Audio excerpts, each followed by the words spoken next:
Boa tarde, alunos do nono ano. Hoje a gente vai dar início ao nosso capítulo 2 com a leitura de um texto. Nesse novo capítulo, nós vamos entrar em um novo gênero textual, o romance.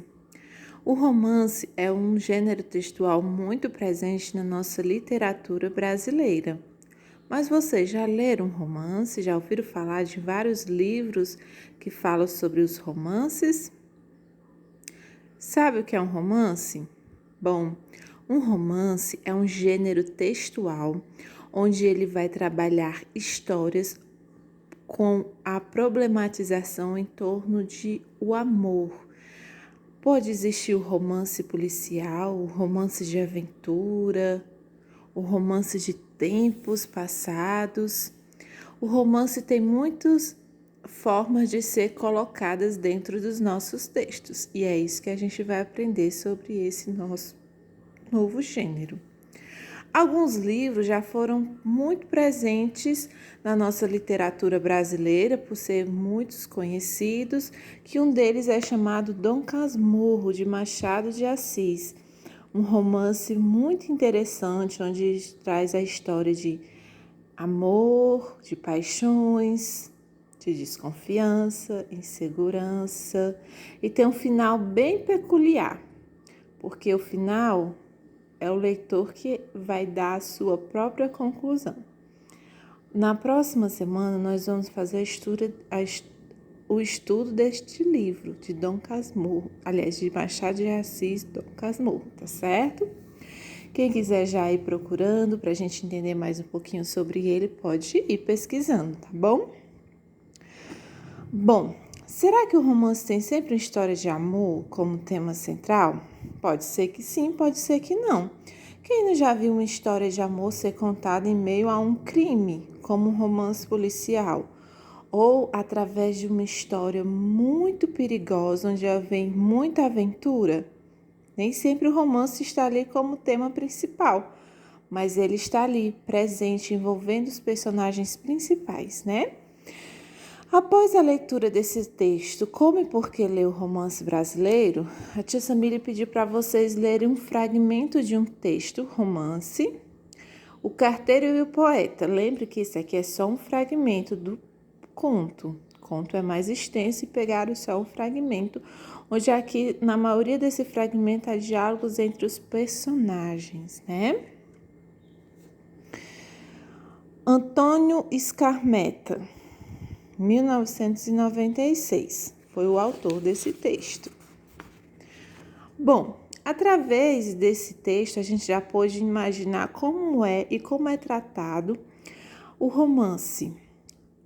A questão dos diálogos, a questão do local, a questão da forma como as palavras são escritas e a forma como as personagens se expressam de uma forma mais cautelosa, amável, né? Então vamos agora fazer a interpretação desse texto. O texto se desenrola quase integralmente em forma de diálogo entre os personagens, o carteiro e o poeta, mas ainda assim há trechos que possibilitam perceber a presença do narrador. Qual é o foco narrativo em que foi escrito? Gente, o foco narrativo é saber se ele é o narrador em terceira ou em primeira pessoa. Se for primeira, o narrador é personagem. Se for terceira, o narrador é observador. No nosso caso, o foco narrativo é de terceira pessoa, né? Exemplos. Neruda apertou os dedos no cotovelo do carteiro e foi conduzido até o poste onde havia estacionado a bicicleta. Mário retorceu o pescoço e procurou os olhos do poeta, indo de baixo para cima. E as pálpebras do poeta se despregaram lentamente. Ele sempre estava falando sobre os personagens, eles, né? Nunca eu ou nós. Segunda questão: em que espaço se passa esse trecho da narrativa? Transcreva um trecho do início que comprove sua resposta. Vamos lá? Deixa eu mostrar para vocês a questão número 2, porque essa daqui vence aqui. Diante da casa do poeta, possivelmente perto de uma praia. Exemplos: Neruda soltou o trinco da porta e acariciou o queixo. Neruda retomou o trinco da porta e se dispunha a entrar. Com o resto de ânimo, indicou o solícito Mário a rumo da enseada. Segunda questão, tá? Terceira. Normalmente, o discurso direto que reproduz na escrita o diálogo é introduzido por versos de elocução, como falar, dizer, comentar, perguntar, responder, observar, exclamar, gritar, aconselhar, etc. Mesmo não usados esses verbos, como é possível notar a presença do discurso direto no texto e identificar os personagens que ela se refere? Vamos lá, terceira questão. O discurso direto geralmente é antecedido pelo travessão, que aponta o início da fala do personagem. E quando ocorre a mudança de interlocutores, dessa forma é possível perceber o discurso direto no texto. Pelo uso de travessões diante das falas e pelo conteúdo dessas falas a quem ele se refere. Tia, o que ele está falando? O que é discurso direto e discurso indireto? Vamos lá. Discurso direto é quando eu coloco a fala do personagem dentro do texto. Eu não vou dizer o que o personagem diz, eu coloco as palavras que o personagem diz. Exemplo, ó. Neruda olhou o relógio e suspirou. Bem, quando você diz que o céu está chorando, o que você quer dizer com isto?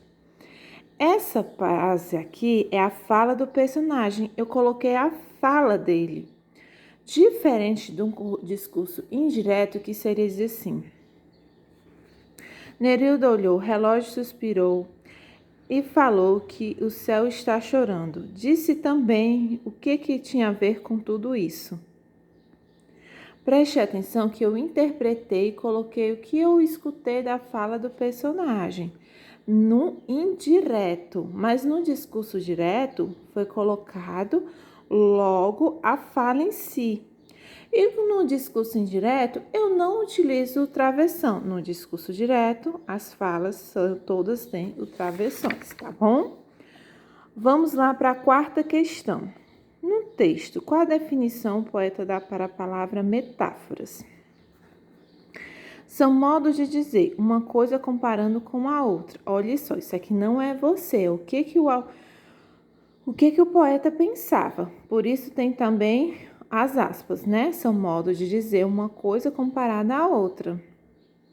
Diante da estranheza do carteiro ao dizer que a palavra era complicada, embora se referisse a uma coisa tão fácil, Dom Pablo respondeu-lhe que os nomes não têm nada a ver com a simplicidade ou complexidade das coisas. O que o poeta pretende mostrar ao carteiro com essa afirmação?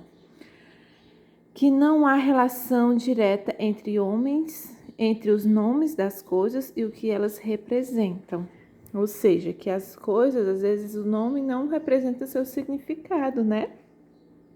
Agora, é uma pessoal, ó. Em sua opinião, o exemplo que o poeta representa torna mais simples o entendimento dessa frase? Se achou que sim, bem. Se não, coloca a sua opinião também, tá bom? Sétima questão. Por que o poeta responde ao carteiro no final do texto que não há imagem que não seja causa? Explica a afirmação, casual, aliás, né? Ele quer dizer que as imagens surgem de maneira natural, não de forma minuciosamente planejada, ou seja, a criação da imagem é espontânea. Meus amores, essa foi a correção da interpretação do texto que vocês leram sobre romance. Através dessa interpretação, a gente pôde entender um pouco mais sobre discurso direto e indireto. Entendemos que o romance fala de amor, mas nem sempre ele é o palco da situação, mas está ali em torno do nosso texto e do contexto. E que o romance é muitas vezes trazido da mesma forma que os outros contos. A estrutura de personagens, locais, problematização, conclusão. Mas diferente, existe uma forma deles falarem de forma mais amorosa, sobre sentimentos, sobre relações entre as pessoas, né? Meus amores, esse aqui é o início do nosso texto, né? E o início da compreensão do gênero romance. Nas próximas aulas, a gente vai entrar mais a fundo desse novo gênero textual, tá certo? Que todos tenham uma boa correção e qualquer dúvida estarei no privado. Boa aula!